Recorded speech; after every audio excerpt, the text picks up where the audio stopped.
Hey everyone, so I'm here with my brother-in-law Velo, and we are going to do an oil change on his Subaru Legacy. You said an 07? Yes. His 2007 Subaru Legacy. So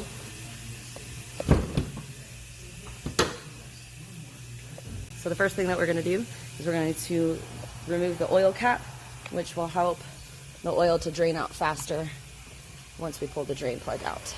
Okay, and then go ahead and let the hood back down.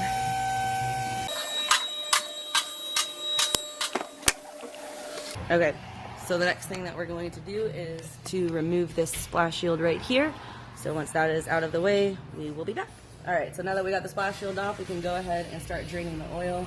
The drain plug here is going to be a 17 millimeter, and you can see that this drain plug has been leaking a little bit, so we went ahead and got a new washer for it as well, which we'll install when we put it back together.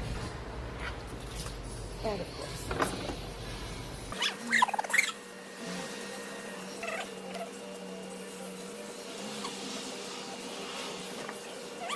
while that drains, we are going to also remove the filter. I'm going to let Velo do this part.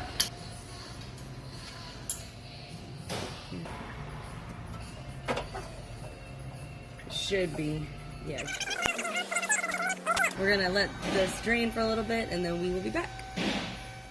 Okay, so now that the oil is done draining, what we're going to do is we are going to clean up this gasket surface for where the filter goes.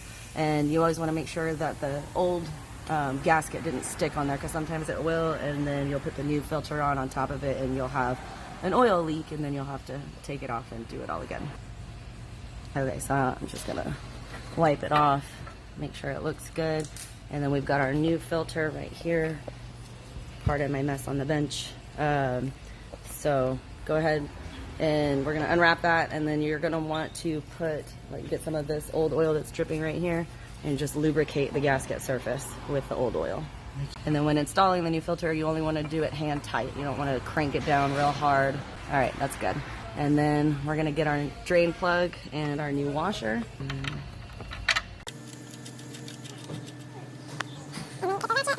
And go ahead and tighten it. You want it snug, but not over tight. Okay, so now that we got the oil drained and the filter replaced and the drain plug put back in, we are going to put the splash shield back and lower the vehicle down and then fill it with oil.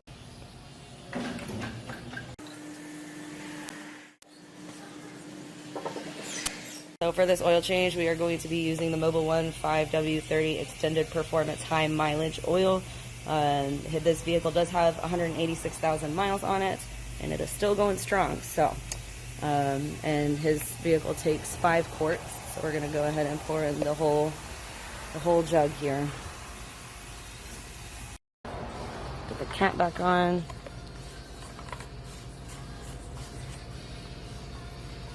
And go ahead and start the vehicle.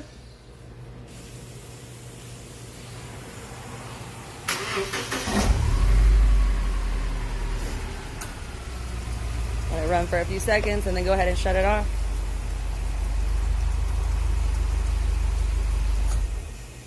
Alright, and then now we're going to check the oil level and make sure it is full.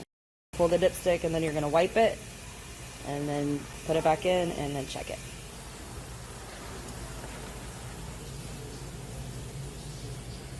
Alright, and you can see that it is right at the full line. Hold on, if I can get it to focus. Nope, it doesn't want to focus, but it is right at the full line.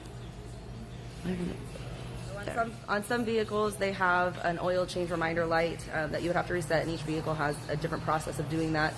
Most of the time, the owner's manual will tell you how to reset it.